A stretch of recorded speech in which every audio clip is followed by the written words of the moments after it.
to our next installment of Money Couture, where we discuss women and money, and particularly money archetypes. By now, hopefully you have taken your money archetype assessment and have already gained some insights as to what your money personality might be. You know, everyone knows about the love language. Just about everyone probably already knows. Some people feel particularly loved when they get gifts, and for others gifts don't make them feel loved, and if their husband or boyfriend gives them gifts, that's not what they crave. They want words of love, affirmations of how beautiful they are and how much they're loved. For others it's touch, the kinetic kind of holding, and type of love language that speaks to them in a unique way to feel loved. Then there's also visuals, to see something of that's beautiful, or acts of service. If the husband takes out the trash, they feel more loved than ever. So everyone has their own love language. Just about no one speaks of our money language. And that money language that is so unique to us and much more specific and complex and intriguing and exciting is our money language. Each of the archetypes has their own money language. And I can go through in later videos about how we speak our money language to others. But in this video, I want to concentrate how we speak our money language to ourselves. Because so oftentimes there's a one-fits-all approach. The gurus tell us save money, make wise investments, and that is all well and good advice. I'm not ditching that.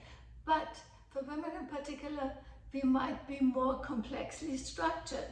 And to know what money language you speak to yourself will give you way ahead, put you way ahead of the game. One of the elements is not just your abilities, such as the ruler, they can create their empire builders, or the maverick, they're always working and living and exploring outside the box. But some of the insights in our money language that the money archetypes give us are the blind spots. And the blind spots can particularly trip us up. For instance, we all hear about investment. That's the all fits all guru language that everyone speaks. But for instance, the ruler in particular can be prone to over-investing, to making rash investments to quickly expand their empire. And they have the eye on the empire, but not so much on the return sometimes. That's potentially a pitfall. On the opposite end is the accumulator. Accumulators do everything pretty much as the money gurus tell us. Save money, pinch money, have a nest egg, but it can trip them up because sometimes they are too loath of investing either in themselves or in their business. They're so tied with money that they forget either to enjoy life or to invest in areas that then could quantum leap their money forward. So these blind spots are uniquely interesting. And once we pay attention to what our unique blind spots are, we are way ahead of the money game. And again, it's a main archetype, and then you have two, one on the second place and one on the third place, and they can interplay. So sometimes they amplify each other, but also potentially amplify the blind spots, or sometimes they can temper and be more balanced play out. So I would be interested in speaking to you what your particular mix-up is of your top 3 archetypes, as well as your lowest, because the lowest can also give us some insight as to how you have been speaking your own money language.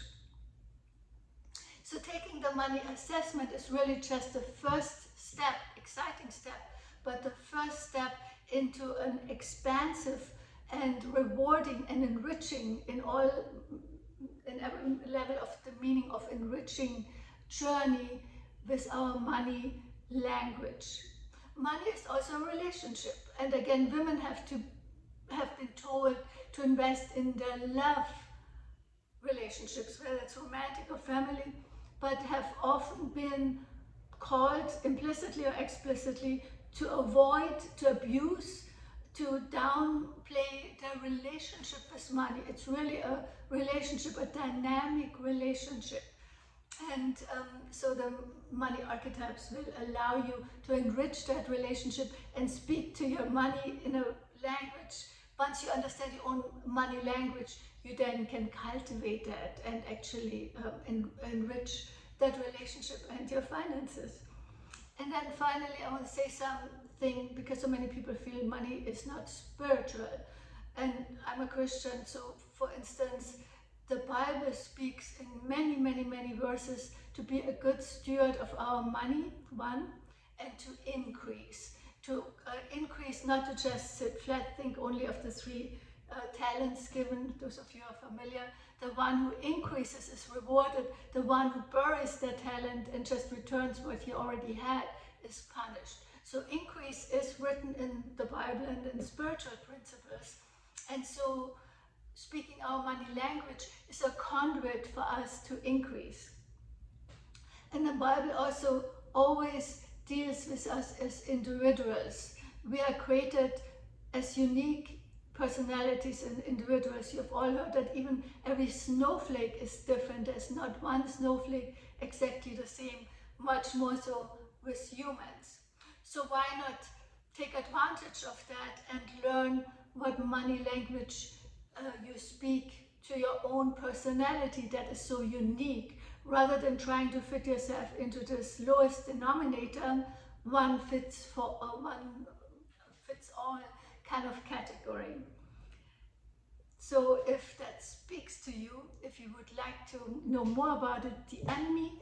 I have a program where I specifically, again, work with individuals to help you understand your own money language and amplify how you leverage your finances for increase and for good stewardship, for yourself, for the impact you make in this world, for your children, family, friends, and your higher vision, if you will. In our next video, I want to talk about the money language we speak to others, whether that be a romantic relationship or business relationship. Let's say you are a connector, your main archetype is a connector, and your romantic partner is a maverick. They do it on their own. There might be potential conflict that could lead to the breakdown of the relationship unless you know, oh, my partner is this, I have to speak to him in his or her money language. I was almost going to say love language, money language. By the way, it's also a love language, because once we understand each other, there's harmony. Once we understand each other's love language. So primarily today it's the money language we speak to ourselves, but the archetypes are a primary clue as to the money language we speak to each other in romantic relationships, and also very interesting in a business relationship. In a business relationship, it can be potentially good if one is on one end of the money language side and another one speaks a very different one, because they can complement each other. But it can also lead to a breakdown of the business. So there's so much to be unearthed. Can there ever be an end to this? No, I don't think so, because it is really a very rich approach to money and an enriching methodology for you to be on top of your money game. See you next time.